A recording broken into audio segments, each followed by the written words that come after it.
ففروا إلى الله إني لكم منه نذير مبين. Bismillahirrahmanirrahim. Alhamdulillahi rabbil alamin. Wassalatu wassalamu ala al-mab'uts rahmatan lil alamin. Nabiyina Muhammad wa ala alihi wa sahbihi wa man tabi'ahum bi ihsanin ila yaumiddin, amma ba'd. Kaum muslimin dan muslimat rahimani wa rahimakumullah. Dari dzikir yang diajarkan oleh Nabi sallallahu alaihi wasallam untuk dibaca di pagi dan di sore hari adalah apa yang diriwayatkan oleh Imam Abu Dawud dan At-Tirmidzi rahimahullahu taala. Nah, hadits ini dikatakan oleh At-Tirmidzi haditsun hasanun sahih dan disahihkan oleh guru kami Syekh Muqbil rahimahullah dalam kitab Al-Jami' As-Sahih dari Abu Hurairah radhiyallahu taala anhu. Beliau berkata, qala Abu Bakrin radhiyallahu anhu, ya Rasulullah, murni bi syai'in aquluhu idza asbahtu wa idza amsaytu. Abu Bakar berkata pada Rasulullah sallallahu alaihi wasallam, ya Rasulullah, perintahlah saya dengan sesuatu yang selalu saya baca apabila saya masuk di waktu pagi atau masuk di waktu sore.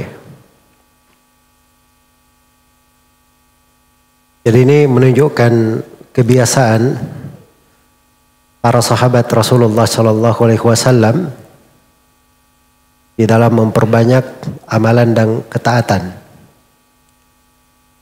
Karena itu mereka selalu bertanya dan meminta pada Rasulullah sallallahu alaihi wasallam pengajaran-pengajaran yang menghiasi dan mengisi waktu-waktu mereka. Dan di sini Abu Bakar As-Siddiq radhiyallahu taala anhu, orang yang terbaik dari umat ini setelah Rasulullah sallallahu alaihi wasallam. Bahkan orang yang terbaik di antara seluruh sahabat para nabi dan para rasul. Nah, ini dari contoh kebaikan pada Abu Bakar. Minta kepada Nabi sallallahu alaihi wasallam diajarkan sesuatu. Dan bahasanya itu murni, perintah saya. Perintah. Artinya ini siap menerima kewajiban. Dan dimaklumi bahwa hal-hal yang terkait dengan dzikir seperti ini itu masuknya kepada hal-hal yang disunnahkan, bukan perkara yang diwajibkan. Tapi kadang sebagian sahabat dia minta dari Nabi Shallallahu Alaihi Wasallam sesuatu yang dia bisa continue melakukannya. Karena itu Abu Hurairah radhiyallahu taala anhu itu diberi wasiat oleh Nabi Shallallahu Alaihi Wasallam 3 hal. 2 rakaat sholat duha, kemudian witir sebelum tidur, dan puasa 3 hari dalam sebulan. Itu dilakukan oleh Abu Hurairah radhiyallahu taala anhu selama beliau hidup. Ini dzikir diajarkan oleh Nabi kepada Abu Bakar As-Siddiq radhiyallahu taala anhu. Dibaca ketika di sore dan di pagi dan di sore hari. Dan ternyata Nabi tambahkan ini dibaca juga kalau mau tidur, dzikir ini. Jadi baca di 3 tempat. Dari dzikir yang agung ini. Qala, maka Nabi berkata, qul, bacalah. Allahumma alimal ghaibi wasyahadah, fatiras samawati wal ard, rabba kulli syai'in wa malikah, asyhadu an la ilaha illa anta, a'udzu bika min syarri nafsi wa min syarri syaitani wa syirki. Ringkas ya, tapi subhanallah ini mencakup pokok keselamatan hamba di dunia dan di akhirat. Diucapkan wahai Abu Bakar, ya, dzikirnya mudah untuk diingat. Allahumma alimal ghaibi wasyahada. Ya Allah yang maha mengetahui yang gaib dan yang tampak. Fatiras samawati wal ard, yang mengadakan, yang menciptakan langit dan bumi. Rabba kulli syai'in wa malikah, Rabb segala sesuatu, yang mengaturnya, yang mengurusnya, yang mengadakannya. Wa malikahu, dan yang maha memilikinya, yang maha memilikinya. Asyhadu an la ilaha illa anta, saya bersaksi tidak ada ilah yang berhak diibadahi kecuali engkau. A'udzu bika min syarri nafsi, saya berlindung kepadamu dari keburukan diriku. Wa min syarri syaitani wa syirki, dan dari keburukan syaitan dan dari kesyirikannya. Dari keburukan syaitan dan dari kesyirikannya. Ini doa didahului dengan penyebutan Asmaul Husna, puja dan puji kepada Allah Subhanahu wa taala banyak dipakai di doa-doa lain untuk hal-hal yang besar. Allahumma alimal ghaibi wasyahada, ya Allah yang maha mengetahui yang gaib dan yang nyata. Kita tidak tahu apa yang ada di bumi ini, apa yang kelihatan maupun yang tidak kelihatan. Iya, apa yang di masa sekarang maupun di masa mendatang. Yang maha mengetahui itu adalah Allah, yang menciptakan langit dan bumi. Kalau dia menciptakan langit dan bumi, artinya segala sesuatu itu adalah miliknya. Rabba kulli syai'in, ya Allah Rabb, pemilik segala, Rabb segala sesuatu. Rabb itu yang mengadakannya, yang mengurusnya, yang mengaturnya. Wa malikahu, dan yang maha memilikinya, maha berkuasa padanya. Jadi itu dari etika doa. Doa itu semakin indah apabila ada panggilan nama-nama Asmaul Husna di situ. Dan semakin besar dengan kandungan-kandungan tauhid. Lanjutan doa, asyhadu an la ilaha illa anta. Saya bersaksi tidak ada ilah yang berhak diibadahi kecuali engkau. Ini berulang kali ya, syahadat ini, tauhid ini. Di dzikir-dzikir pagi dan sore yang diajarkan oleh Nabi SAW. Berulang di adzan, di sholat, dalam sehari dan semalam kita. Sebab itu inti kehidupan kita.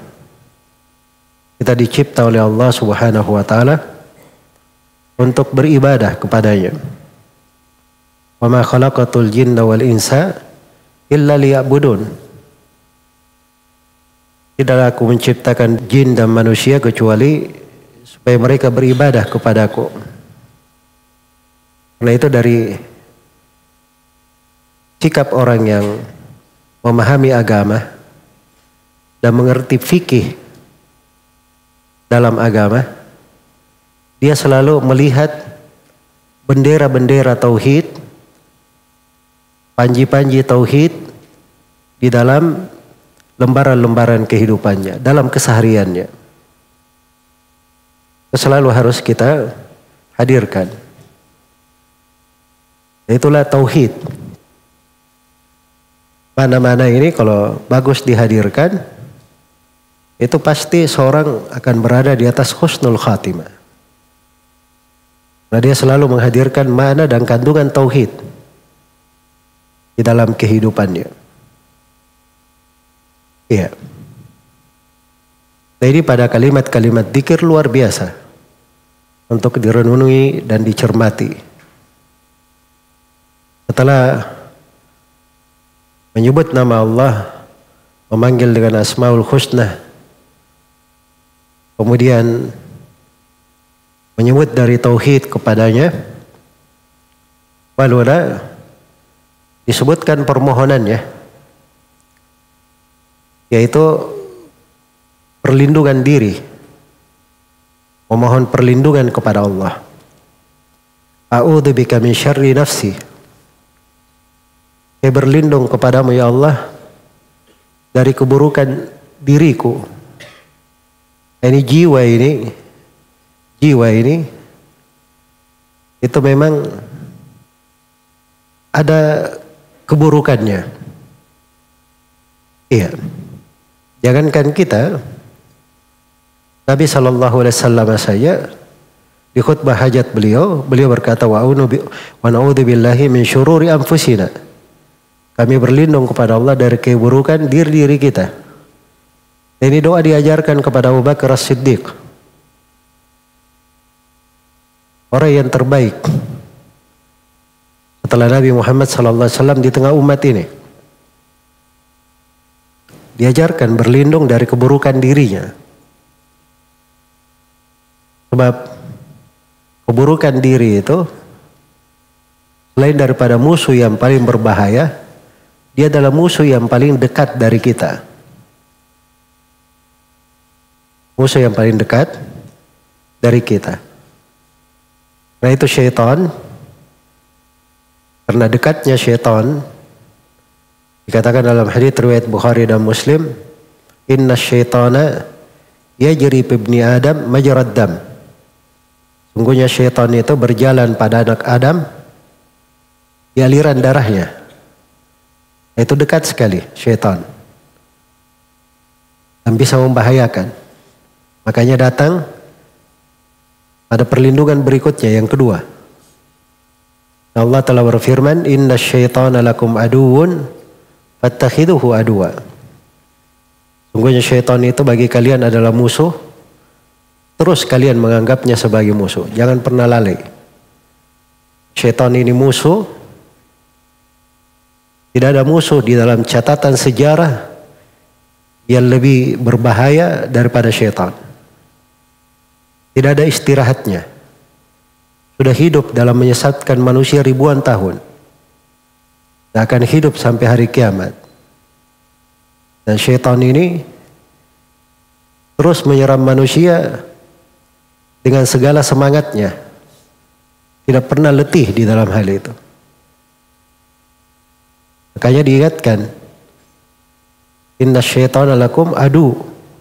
Syaitan itu bagi kalian adalah musuh. Fattakhiduhu aduwa. Selalu kalian jadikan dia sebagai musuh. Itu kata perintah yang bermakna istimrar. Selalu kalian jadikan dia sebagai musuh.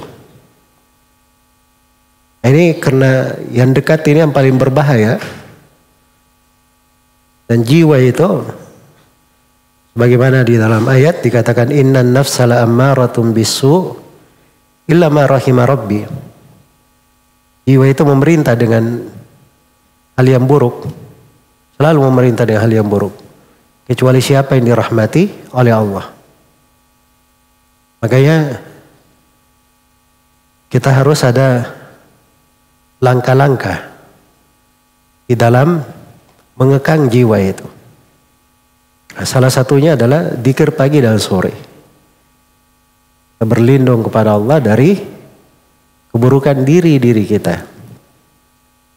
A'udzubillahi min syarri nafsi wa min syarri syaitani. Dan saya berlindung dari kejelekan syaitan. Syaitan yang kita diperintah untuk lalu berlindung darinya. Bahkan dalam posisi ibadah saja kita diperintah berlindung dari gangguan syaitan. Fa idza qara'tal Qur'ana fasta'id billahi minasyaitonir rajim. Kalau kalian membaca Al-Quran, maka berlindunglah kepada Allah dari gangguan syaitan. Syaitan ini memang kalau didengarkan dan ditaati, itu akan mengantar seseorang kepada kesyirikan. Iya. Wa inna syayatina la yuhuna ila awliyaihim liyujadilukum. Wa in ata'tumuhum innakum la musyrikun. Semuanya para syaitan itu mewahyukan kepada wali-walinya untuk mendebat kalian. Kayak kadang ada orang dia bisa mendebat ahlul haq. Ternyata dibisiki sama syaitan. Iya. Kalau kalian dengarkan orang-orang ini yang mendebat dengan bisikan syaitan, kalian akan menjadi orang yang berbuat kesyirikan. Jadi mengikuti jalan syaitan itu akan menjatuhkan ke dalam kesyirikan. Dan kita berlindung kepada Allah dari syaitan wa syirkihi, dan dari kesyirikan yang dia lakukan. Jangan ada yang merasa aman dari kesyirikan. Sebab syirik itu subhanallah bentuknya banyak. Ada hal-hal yang zahir, kelihatan, jelas. Ada hal yang tersembunyi, khafi. Ada yang besar, ada yang kecil. Maka kita berlindung dari segala bentuk kesyirikan. Jadi ini doa dari jawami, dari doa-doa yang mengumpulkan banyak makna yang indah. Kemudian di akhir hadits dikatakan, qala qulhu idza asbahta wa idza amsayta wa idza akhadta matja'ak. Kata beliau, bacalah doa ini kalau masuk di waktu pagi dan masuk di waktu sore, dan apabila engkau sudah mengambil tempat tidurmu. Jadi ini doa dibaca ketika sudah naik ke tempat tidur. Ya.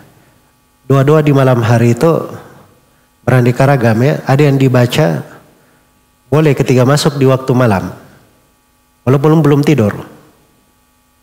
Seperti ayat kursi, seperti 2 ayat terakhir dari surah Al-Baqarah.